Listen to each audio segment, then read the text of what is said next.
Good evening. You're now watching the Now Video Show, and we have our special guest, Samantha Barretto from Love and Listings. Thank you. I was going to say Love and Hip Hop. And we have VonTrue. And my name is Ronda Dixon, and I'm the host. Thank you for having me this evening. Thank you for being here. And I was really intrigued by your journey. How did you get on Love and Real Estate? Love and Listings. Love and Listings? How did I get on Love and Listings? Yeah. Well, I heard that VH1 was doing this big casting call, and they wanted to work with realtors that have worked with celebrity. The premise of the show, we have the love aspect of it, but we also have the real estate aspect of it. And with the real estate, we showcase all celebrities. So if we're doing a showing, anything that has to do with real estate, there's a celebrity tied to it. So they were looking for realtors that have the celebrities working, that they have the experience working with celebrities. And I went in there and did an interview, and it was an intense process, and they liked what they saw. Great. Well, it's easy to see because you're gorgeous, so that probably helped as well. Who did you find out about this? The show from? So my ex-boyfriend, he's also a real estate agent. He played in the NFL for 8 years, and then he, after retirement, he got his real estate license, and he started working with a small brokerage called Agents of LA. And Agents of LA brought this whole concept together that they pitched to VH1 about celebrity realtors. And he was working with that brokerage, and so he told me, they are doing this casting call, so you need to go in there and try out for this show. And to be honest, I was so nervous because there's so much drama. It's Love and Listings. It's on VH1. Right. So you already know it's going to be dramatic. Right. And I'm like, I don't know how this is going to really look for my career to be on this dramatic show. But the Altman brothers, Josh and Matt, they're on $1 Million Listing. Yes. They're in my office. And so I talked to Matt about it, and I said, Matt, I have this opportunity to be on a show. What kind of advice could you give me? You know, should I be on it? And he said, he basically told me that he thought it was a great idea. He thinks it's great exposure. And so I was like, okay, let's try this out. And I'm so happy I did. The experience has been great. The feedback, we've had 5 episodes already. We're holding our ratings. People are really enjoying the show. So, and I love the cast that they picked. And has it helped your real estate business? I haven't gotten a lot of more calls, but what it has done is I've been able to be on platforms like this, and it's helped my marketing more than anything. Yeah, well, maybe it's too soon to tell, but I'm pretty sure it will help. 100%. It definitely probably helps your recognition and people knowing who you are. My credibility, yes. And what I love is we have fans all throughout the United States, so they message me, either they email me or they contact me on social media, and they're constantly asking me for advice, real estate advice, and I really love that, actually, because I don't know, when people come to me, and it helps me know, like, I really know what I'm doing, I know I'm confident, and I've been doing it for 5 years, so of course I know what I'm doing, but like, it just kind of boosts my confidence a little bit, you know? Great. Yeah. And it's like you're a role model for people too. Almost, yeah. What was your journey before becoming a real high-end realtor? Because I mean, it's hard. Real estate is hard to sell. I mean, it's competitive. Yes. You know, and when you're getting into these $1 million listings and celebrity listings, I would imagine it's very, very competitive. It's very competitive, and when I first got my license, I started at Keller Williams right here in Hollywood Hills, and there was one agent in our office that consistently was closing multi-million-dollar properties and $10 million properties and above. And she was the only one in our office that was consistently doing that. She didn't have a team. She was by herself. So I went up to her and I was like, and I kept contacting her, calling her, emailing her, do you need anything? Do you need any help? I would love to work with you. And after a month of me being so persistent, she was like, I love that you're so persistent. I'm going to give you a chance, like, come work with me. And so she's a mentor to me. I worked with her for 3 years, and she taught me the whole luxury market game. Great. Love. What are some tricks to that game? Some tricks? I wouldn't say that there's tricks to it. It's just that it's very demanding, and that you have to be willing to go be above and beyond for your clients. And so she pretty much taught me what it takes to go above and beyond and what that really means. Like, from the point of getting utilities in your client's name. Like, you know, you hand over a house to like a first-time home buyer, you might hand over everything and be like, okay, here's your cable bill, here's your, you know, like you give them the utility names, but we actually were setting everything up, meeting the people there, and like, you know, so just little things like that, like the small little details go a long way. Right. So you provided like a concierge service. Exactly. And so I think that's great, and I think it's an important point that you made about having a mentor. Because I think that makes a huge difference in people's lives, and especially a young person that's, you know, trying to get the ropes on a new business. It really makes a big, and especially for women, you know, it's really hard for us to find mentors, and I think I commend her for being willing to mentor you, and you for understanding that you needed a mentor and finding that mentor. Yes, absolutely. I will say, my personality, I like to be the person in charge, and so when you're learning something and you have a dominant personality, you have to learn to take the back seat, you know, and to just kind of observe, listen, take notes, and then when it's your time to shine, then know it's your time to shine. And on the show, Love and Listings, that's one thing that I really enjoy about the show is with $1 Million Listing, you're seeing these very successful agents who have been doing it for a very long time. With our show, you're seeing agents that are just getting started in the business. You see them working second jobs, which is what you normally have to do when you're first getting started in this industry. Right. So you see them working second jobs, you see them having mentors, and you see that the relationship that you're talking about as far as having a mentor and then being a mentee. So if you watch the show, you'll absolutely see that, and it's very important, like you were saying. Yes. I find that before you lead, you have to first follow. Because if you know how to follow, then you'll know how to lead, because you have to be able to expect and ask of people that are following you the right thing. So therefore you have to actually be a follower before you're a leader. You have to learn how to do the job, and every single job on the way, before you can be the leader. 100%. So now that I am the leader, I know exactly what to tell people that what I need from them. That's you know? right. How to delegate.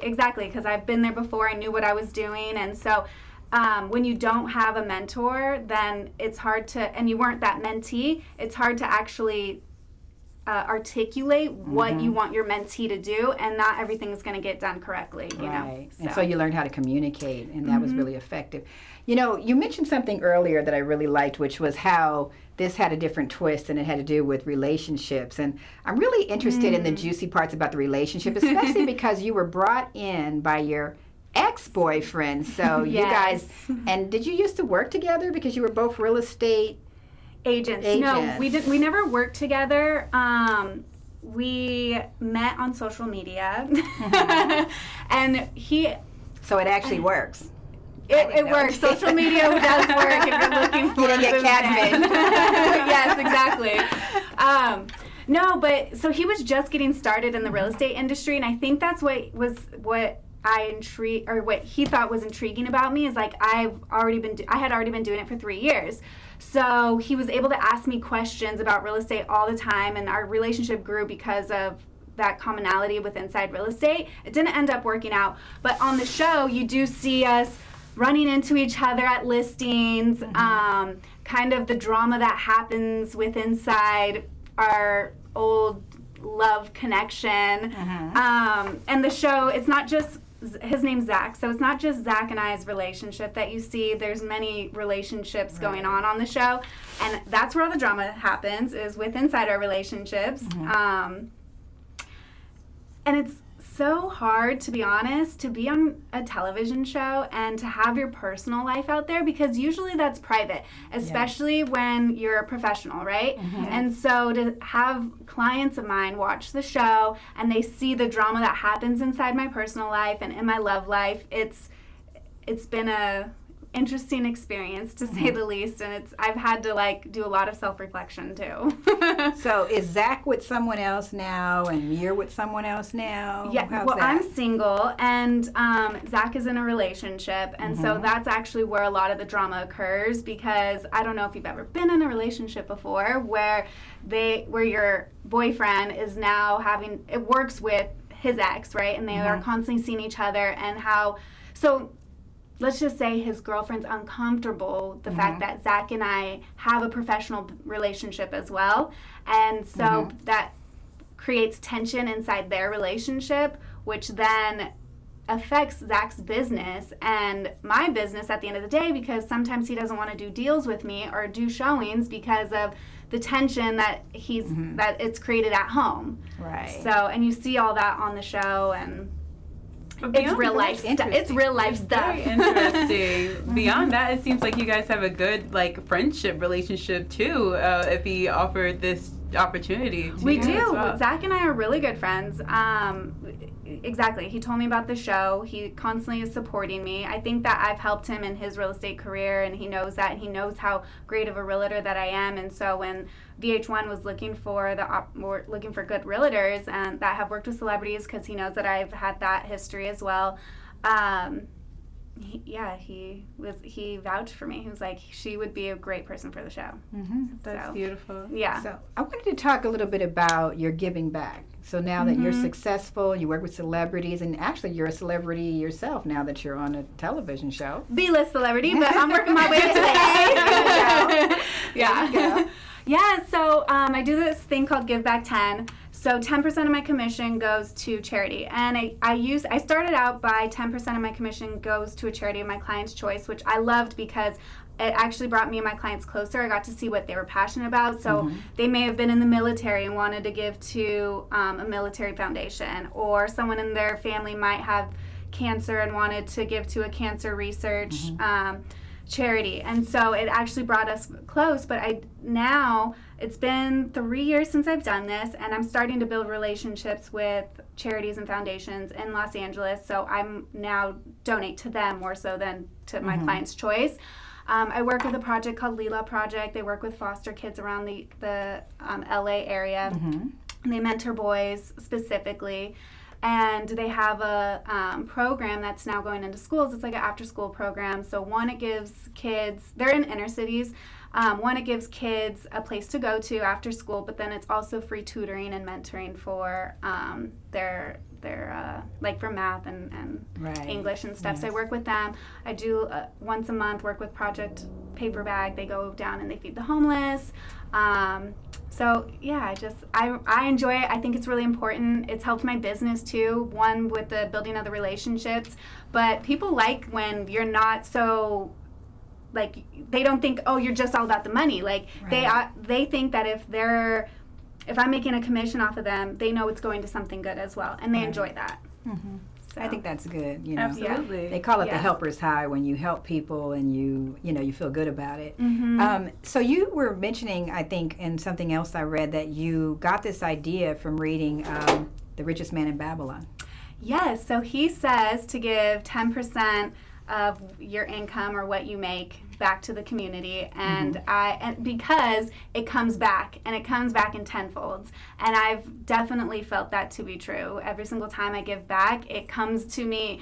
I'm not even joking. I've had a client where I gave it's like $1,000 or something to a charity. And the next morning, I had a call from someone that I've never met before, and he goes, hey, I found you online. I want to submit an offer on a property that I just saw. Will you be my realtor and write an offer? And I literally I did not do much work for it because he already knew the property that he wanted. I mean, I had to negotiate it, but other than that, and obviously during escrow, you go through the whole process, but the deal literally came to me the next day, and I was like, see, this is exactly why you give back, because it comes back to you in tenfolds. Great. So, yeah, the universe knows what's up. That's for sure. Yeah.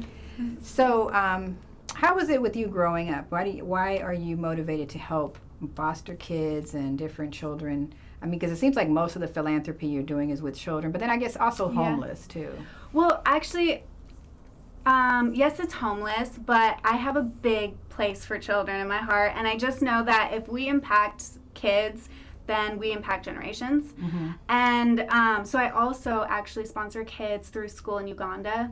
But where it came from, when I was little, I used to have dreams, and find me crazy if you think I'm crazy, but I used to have dreams of kids in third world countries, and they were like running and they were running like hiding from people that were coming after them, and I would wake up like sweating, having these nightmares. And so I knew, like, I was like, I just felt so bad. My heart just went out to them, and I just wanted to, and I didn't live that way. I grew up in an upper middle class, one of the safest communities in San Diego, and so when I had those dreams, I was like, I feel like God's telling me something. And I used to pray for them. So every night I would pray for these kids that I thought were running away for their lives, you know, trying to find safety, trying to be in a good environment. And so because of that, I knew that I've always wanted to give back, and I always had that curiosity. So in 2011, I went to Uganda, and I was like, let me see how they live out here, what the lifestyle's like. I've been to the Philippines. I'm Filipino.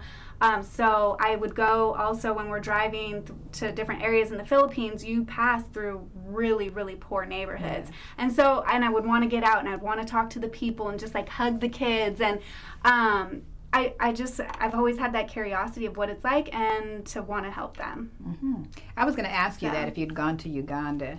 Yeah. Yes. Yeah, I love traveling. I travel a lot. And I go for experiences. So the places that I pick to travel to is for the experience and lifestyle and seeing different lifestyles. I mean, I sell a lifestyle, and I sell a lifestyle that is like at the 1% of the world, right? Less than 1%. And so I want to experience other lifestyles.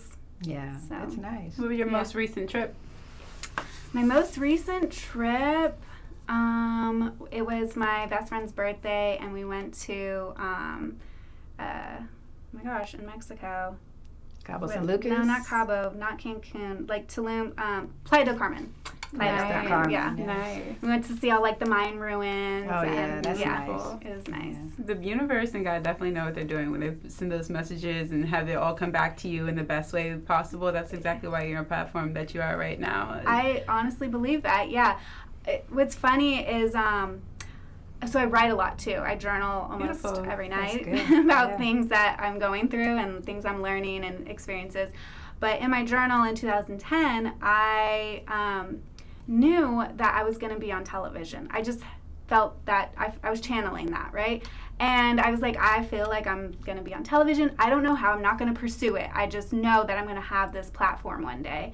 And here it is. So now I've talked to God and the universe, however people want to, see it. Actually, I personally talk to both. I call it both. But I thank it all the time. I'm like, you knew what you were doing. I listened. I left it out to you. Here I am. This is the opportunity. Thank you so much. I know that I'm on this platform for a bigger reason than just real estate, celebrity real estate, showcasing the love part of my life. There is a big reason for it, but I'm just kind of letting it play its role one day at a time, and we'll see where it takes me. And in that, what's next?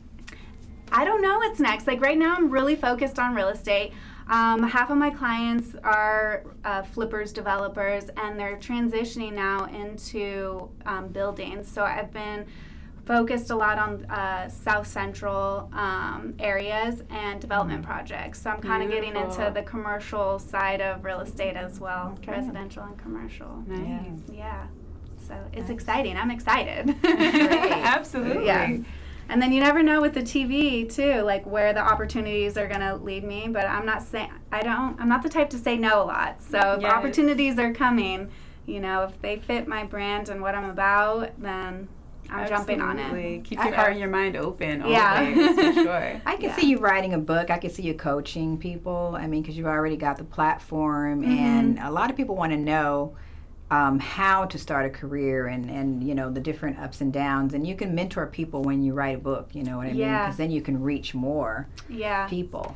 Definitely, because I've been journaling for so long, it's natural for me to write. So I've definitely thought about writing a book, but it's not something I'm focused on right now. Right. You know, I have a lot going on as it is with the show. When we're filming, we film so many hours that to be a TV personality and then also a full-time realtor, to balance it's difficult. It's hard. You have to have a good team of people around you. And then your love life as well, right? Yeah. Well, that kind of suffers a little bit when I have a lot going on, but yeah.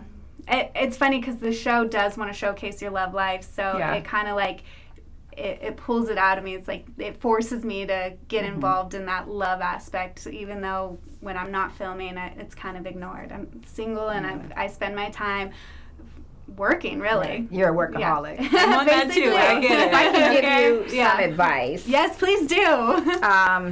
Don't be a workaholic all the time. Don't neglect your real love life and your real family life, because it goes by so quickly. And I mean, because basically when I was younger, that's what I was, just, you know, gangbusters on work, right? And I just didn't have that work-life balance, and I was very, you know, concerned about success and just working. And so I kind of, when I look back, I'm thinking, I kind of missed that one or that one because I was so busy working. And now that I think about it, and probably when you look in your journal, oh, this guy was trying to get my attention, this guy, you know, but I was busy working. Yeah. So, you know, that's one of the things that we as women do. We're very driven, you know. So, I mean, but you're at the top of your game. I mean, you're doing, you know, you're doing really well, but you do have to plan for that other aspect. I don't think I'm at the top of my game, though. I do have to disagree. I think that I've had, like, a really good, I'm on my way, you know, but I think that's why I'm suffering the relationship, because I'm almost in the mindset of, like, when I get to the top and I've actually accomplished everything I want to accomplish, then I'll make time for the relationship. And I know that you're telling me, and I've been told it a lot, and I'm trying to work on it. That never happens because you'll always get another goal. Yeah. The post is always going to move. Like, once you get to this level, then you're going to say, well, I need to be at that level. Absolutely. And you It's not sound like like I'm ever me, gonna like you're a stop. perfectionist. Yeah. And you're probably harder on yourself than anybody else, because you're the one that's driving yourself to keep, you know, let me keep doing this and keep doing this and keep doing this. Now, from my perspective, you're not at the top of your game, but you're doing very well. I'm doing well. Exactly. Yes, I am. I'm very so blessed. when I said you're at the top of the thing, I didn't mean there's nowhere else for you to go, but then you need to round it out. Yes. I just want to make sure that you do that. Yeah, you know, I think that I can say I'm I at the top of my game when I have a full, like, life of everything that's important, which I think something that is important is the relationship. So, yeah, when I have that and I have that good balance that you're referring to, I will definitely feel like I'm at the top of my game. So I'm just saying, I'm available. No, I'm just kidding. The universe. So, you know, it seems to me, though, it would be a little intrusive. You know, you're trying to start a relationship and the cameras are right there. Yeah, I might keep it separate at first. Yeah, you might keep the real person. Because I don't want that drama. It is a lot of drama on the show. You have to have the drama, right? To get the ratings and get people really intrigued with the show. So the drama is definitely there, but and how much of that is real and how much of it's manufactured? What was there before?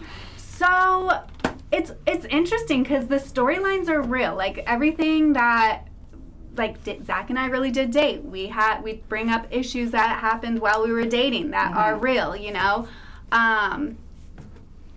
Our reactions maybe a little bit elevated, sure. Like, I'm at the end of the day, I really wouldn't care if he has a new girlfriend and stuff, you know, and I just kind of would ignore it. But they want a reaction out of me, so I'm like, okay, you want to know how I really feel about all this? And I have to be expressive when I wouldn't necessarily be expressive.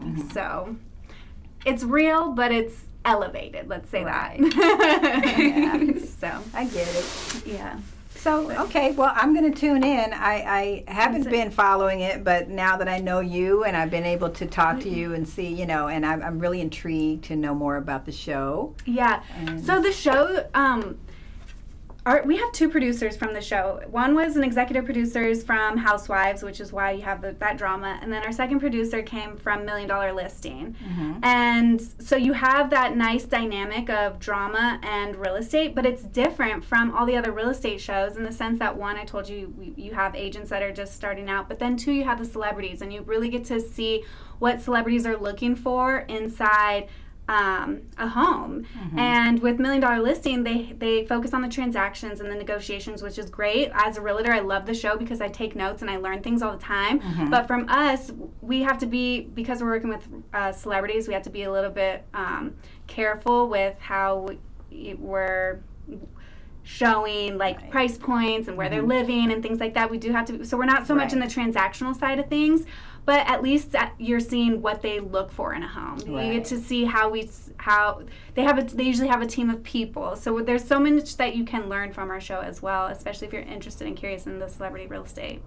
Right. So you don't want to put their business in the street, and because that might not help your business in the long run. Absolutely. Right. Absolutely. Yeah. Absolutely not. So, yeah, it's a great show. You should tune in. It's on Monday nights, 10 p.m., VH1. Okay, I'll definitely be I watching definitely it. will, for sure. I'll be cheering for you. Okay. Thank you so much. Thank you so much. So we've had Samantha Barretto, right? Our celebrity real estate real estate broker, right?